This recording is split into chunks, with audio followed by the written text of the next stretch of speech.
안녕하십니까, 여러분. 하기쌤, 이승학입니다. 반갑습니다. 그동안 잘 지내셨습니까? 우선 저의 근황부터 이야기를 하자면, 2주 동안 주말에 되게 타이트한 디제잉 일정이 있었어요. 그래서 지난주는 특히 일요일까지 디제잉을 해서, 월요일에 하루 연차를 내고, 월요일, 화요일, 전주에 다녀왔습니다. 전주에서 우선 맛있는 거를 많이 먹을 수 있어서 정말 행복했습니다. 도착해서는 고등학교 후배 부모님이 하시는 한식당에서 여름 제철 생선인 민어탕을 먹었고, 그 다음에 F1 그 영화를 이제서야 봤습니다. 영화 재밌었습니다. 재밌었고, 영화가 주는 메시지도 되게 좋았고요. 그런 연출 같은 것들도 되게 재밌었던 것 같습니다. 그리고 다음 날에는 이제 화요일에는 아침에 우리 집 강아지 번개랑 산책도 하고 아버지께서 해주신 아침밥 된장찌개랑 감자볶음도 먹었고, 그러고 점심에 제가 제일 좋아하는 북학회 우동, 형제면소에 가서 북학회 우동을 먹고, 저녁에는 또 순댓국까지 아주 알뜰하고 살뜰하게 챙겨서 맛있게 먹고 돌아왔습니다. 그래서 가족들하고 시간 보내고 그렇게 집에서 일찍 자고 하니까 기분 많이 좋더라고요. 그래서 잘 쉬고 왔습니다. 그래서 제 유튜브에 대해서 또 쉬면서 생각을 해봤는데, 제 일상은 사실 특별할 게 없어요. 왜냐면 계속 똑같은 것들의 좀 반복이거든요. 아침에 일어나면 운동하는 날은 운동하고, 그 다음에 회사 일하고, 저녁에 레슨하고, 그렇게 하루가 끝납니다. 그래서 특별할 게 없을 것 같아서, 그리고 이렇게 일상 돌아다니면서 제가 막 이렇게 저를 찍거나 하는 게 좀 어색하고 불편하더라고요. 그래서 그런 영상들보다는 이런 식으로 뭔가 팟캐스트 형식으로 대화를 나누는 그런 영상들을 올리면 좋을 것 같아요. 저도 이렇게 무언가에 대해서 이야기를 하는 거를 되게 좋아하는 사람이라서 어, 이 영상을 뭐 꼭 화면은 안 보셔도 주무시기 전에 뭐 머리맡에 놓으셔가지고 제가 이야기하는 거 들으신다거나 그렇게 편하게 시청해 주시면 감사드릴 것 같습니다. 그래서 그렇게 진행을 하려면 어떤 이야기를 할 주제가 필요할 것 같다고 생각을 했는데요. 오늘은 그 주제로 최근에 인스타그램에서 많이 보이고 있는 그 커피 레이브라든지 러닝 레이브라든지 그런 레이브 이벤트들에 대해서 한번 이야기를 나눠보려고 합니다. 처음에 사실 솔직히 말씀드리자면 처음에는 그 행사들을 봤을 때 좀 부정적인 생각이 있었어요.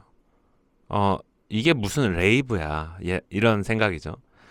제가 알고 있는 레이브라고 하면 뭐 베를린이나 이런 곳에서 그냥 거의 뭐 2박 3일 동안 그렇게 막 사람들이, 어떤 사람은 뭐 약을 하고 어떤 사람들은 뭐 술을 먹고 그렇게 그냥 정말 미친 듯이 아무 생각 없이 우당탕탕탕탕 우당탕탕탕탕 우당탕탕탕탕 이렇게 댄스 음악을 즐기고 뭐 하루 종일 춤추고 하는 거를 레이브라고 알고 있었어요. 그래서 처음에 이제 그런 이벤트들이 나타나기 시작했을 때 이게 무슨 레이브일까 라고 생각을 했었어요. 그래서 조금 부정적인 생각이 있었는데, 어쨌든 단어라는 거는 시간이 흐르면서 그 뜻이 바뀌기도 하고 또 지역에 따라서도 다르게 사용될 수 있다라는 생각이 들더라고요. 그래서 이제는 그 뭐뭐 레이브, 이 레이브라는 단어 자체가 우리나라에서는 뭘까 그런 디제잉과 어떤 뭐 음식 아니면 뭐 러닝 이런 게 함께하는 파티처럼 인식이 되어가고 있는 것 같아요.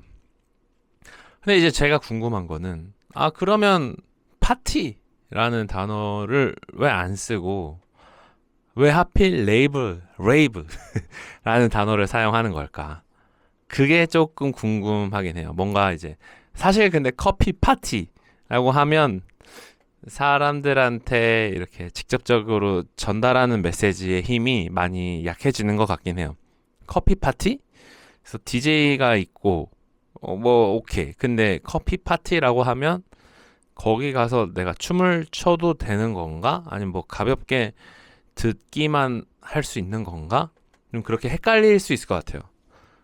그래서 아마 레이브라는 단어를 사용을 하게 된 것 같습니다.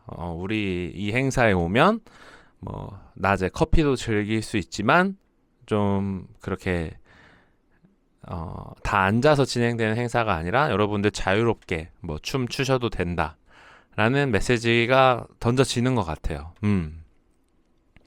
그래서 이 무엇 레이브, 그 레이브라는 단어가 되게 힙스러운 단어가 되지 않았나라고 생각을 해요. 그래서 뭐 나 어디 클럽 가 아니면 나 어디 파티 가 보다는 나 오늘 레이브 놀러 가라고 하는 게 좀 뭐 힙스럽다 그 범주 안에 들어가게 된 거지 않을까 라는 생각을 해요. 그래서 요즘엔 가장 많이 봤던 것이 이제 커피 레이브. 그 다음에 두 번째로 많이 봤던 게 러닝 레이브. 그래서 러닝 하시고 나서 끝나는 그 어떤 지역 공간에서 디제잉도 하고 같이 이렇게 정리운동하는 느낌이에요. 그래서 그렇게 몸 풀고 빠이빠이 하는 그걸 많이 봤고, 그 다음에 오늘 본 거는 제 친구가 올린 인스타그램인데 팬케이크 레이브. 그래서 저는 이게 레이브가 종류가 많아지지 않을까 그렇게 생각해요. 초밥 레이브, 회전초밥 레이브, 뭐 카레 좋아하니까 카레 레이브, 아니면 뭐 심지어 도서관에서도 할 수 있지 않을까? 독서 레이브, 뭐 이런 식으로. 독서를 꼭 조용한 곳에서만 사람들이 하는 건 아니잖아요. 그래서 이런 다양한 레이브 이벤트들이 좀 많아질 것 같은데,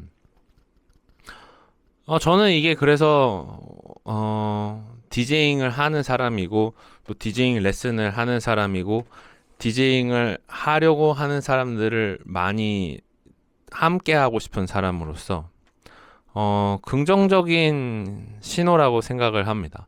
어쨌든 디제잉이라는 거를 이전에는 우리가 클럽에 가서만 눈으로 보고 즐길 수 있었다면 이제는 그런 클럽이 아닌 공간에서도 조금은 더 친숙하게 쉽게 디제잉을 접하게 되는 거죠. 그러면 디제잉을 해보고 싶은 사람들도 많아질 거고 DJ들이 설 수 있는 자리들도 많아지겠죠. 그만큼. 그래서 아주 좀 긍정적으로 생각을 하고 있습니다. 그런데 하나 이제 좀 뭐 우려 아니면 걱정하는 거는 이제 항상 이제 우리나라에서는 어떤 거가 하나 잘 된다 싶으면 이제 와다다다다다다다다다다다다 우후죽순으로 이렇게 많이 생겼다가 또 확 없어지잖아요. 뭐 대표적인 게 이제 뭐 카스테라죠. 대만 카스테라 그런 거. 그래서 이 지금의 레이브의 어떤 그런 행사도 우당탕탕 와 많이 생기다가 어느 순간에 한 번에 없어지면 어떡할까 그런 걱정이 들어요. 그래서 뭐 제가 할 수 있는 거는 없을 것 같긴 한데 아무튼 그게 좋은 기회가 될 것 같아요. DJ들한테.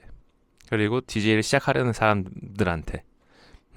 그래서 없어지지 않고 좀 꾸준히 이 문화가 좀 만들어져서 우리나라에서 좀 특별한 문화로 자리를 잡을 수 있게 되면 좋겠다라는 생각을 해요.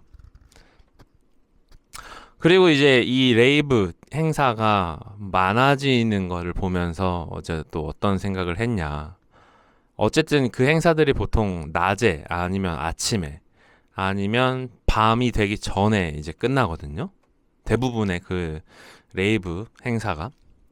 그래서 생각을 한 거는 저는 이제 또 사회학과 전공으로서 이 사회 현상을 생각해 보는 게 되게 좀 재밌어 해요. 이게 우리나라 사람들이 특히 이제 클럽이라고 하는 것에 대해 아직도 이제 좀 부정적인 그런 견해가 있구나. 사실 이제 저는 거의 매주 디제잉을 하는 사람으로서 이태원에도 거의 매주 가거든요. 이태원에 가면 근데 이거 아마 좀 언더그라운드 쪽에 국한되는 이야기일 수도 있을 것 같아요. 해밀턴 호텔 뒤쪽으로는 주말에 항상 바글바글바글하고 거기 와이키키나 이런 곳에 보면 항상 사람들 좀 꽉 차 있거든요. 근데 이제 해밀턴 호텔 맞은편 쪽으로 넘어오게 되면 뭐 테크노 클럽이라든지 하우스 클럽들 뭐 아니면 뭐 케이크샵 뭐 그다음에 베이스 음악 나오는 머시룸 같은 클럽들에는 그만큼 사람들이 많지는 않죠. 그런데 또 커피 레이브 뭐 어떤 레이브에서 나오는 음악들은 그런 또 커머셜한 음악은 아니란 말이죠. 그럼 여기서 드는 생각은 분명히 이 언더그라운드 음악을 좋아하고 즐기고 싶은 사람들이 있는데 이 사람들이 클럽에 방문하는 거는 많이 어려워하고 있구나 라는 생각을 해요.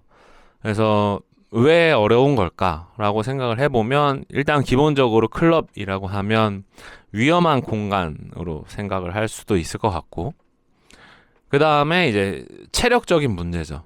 클럽에 가려면 10시에 밤 10시에 입장을 해야 되는데 그게 이제 어렸을 때는 사실 뭐 상관없겠지만 뭐 20살, 21살, 20대 초반 중반에는 이제 30이 넘어가고 저처럼 뭐 한 32, 뭐 33, 또 그 이상으로 또 올라가면 이제 그 밤새면서 노는 거에 대해서 조금 많이 부담을 사람들이 느낄 것 같아요. 그래서 내가 아무리 이런 뭐 전자음악을 좋아하고 베이스 음악 좋아하고 뭐 UK 뭐 이런 하우스 음악을 좋아하더라고 한들 굳이 내 체력을 뭔가 써가면서까지 그 이벤트에 방문하지 않는 거죠. 근데 또 보면 죄송합니다. 케이크샵에 뭐 가끔 가거든요. 그런데 가끔 가보면 뭐 예전에 김치 팩토리 호미즈가 한 머신드럼 내한 이벤트 그런 거 보면 또 사람들 꽉꽉꽉꽉꽉 차요. 그래서 확실히 전자음악 좋아하는 사람들은 분명히 있는데 클럽에 가는 것이 쉽지 않아 하는구나. 그래서 이런 낮에 하는 이벤트들이 생길 때 오히려 이 사람들 입장에서는 가기 편한 그런 대안이 되는 거죠. 내가 이 전자음악 들으러 낮에도 갈 수 있구나. 그러면 가서 한번 즐겨봐야겠다. 그런 대안이 되고 있는 것 같아요. 그래서 이런 행사가 많아지고 많아질수록 좀 더 그런 전자음악 좋아하시는 분들도 뭐 DJ들한테도 좋겠지만 그런 하우스 음악, 뭐 테크노 음악, 뭐 베이스 음악 좋아하시는 분들한테도 좋은 영향이지 않을까. 서로 윈윈인 것 같아요. 뭐 그런 생각을 해봤습니다. 그래서 뭐 계속해서 이것들이 좀 더 많이 만들어지고 뭐 사람들이 잘 재밌게 즐기고 너무 또 빠른 순간에 없어지지 않고 또 뭐랄까 자기만의 어떤 레이브들이 좀 만들어졌으면 하는 바람이 있어요. 지금은 사실 커피 레이브 그게 아마 제일 큰 것 같은데 아마 어떤 브랜드가 있는 걸로 알고 있거든요. 사실 그 브랜드 파티 브랜드를 따라서 여기도 커피 저기도 커피 레이브 또 여기도 커피 레이브 이런 식으로 좀 유행처럼 생기는 것 같은데 그러기보다는 뭔가 좀 더 자기만의 아니면 자기 단체, 자기 공동체, 자기 공간의 뭔가 특색을 살릴 수 있는 파티들이 좀 개성 있는 그런 낮 레이브 행사들이 많아지면 아무래도 좀 더 이 문화가 좀 더 오래 지속되지 않을까. 그럼 어쨌든 다 누구에게나 좋은 일이기 때문에 그렇게 좀 더 멋있는 이벤트들이 많이 더 나타났으면 하는 바람입니다. 그리고 저도 이제 준환이랑 디비자를 하고 있죠. 디비자 여러분들 아마 제가 제 입으로 뭐 몇 월 며칠에 할 거다라고는 저는 권한이 없어서 말씀 못 드리겠지만 곧 할 예정입니다. 곧 할 예정이니까요. 여러분들 기다려 주시고 또 아마 엄청난 화끈한 라인업과 또 예상치 못한 곳에서 여러분들 기다리고 있도록 하겠습니다. 아무쪼록 응원 많이 해주시고요. 또 다음 영상에서 만나도록 하겠습니다. 감사합니다. 바이바이.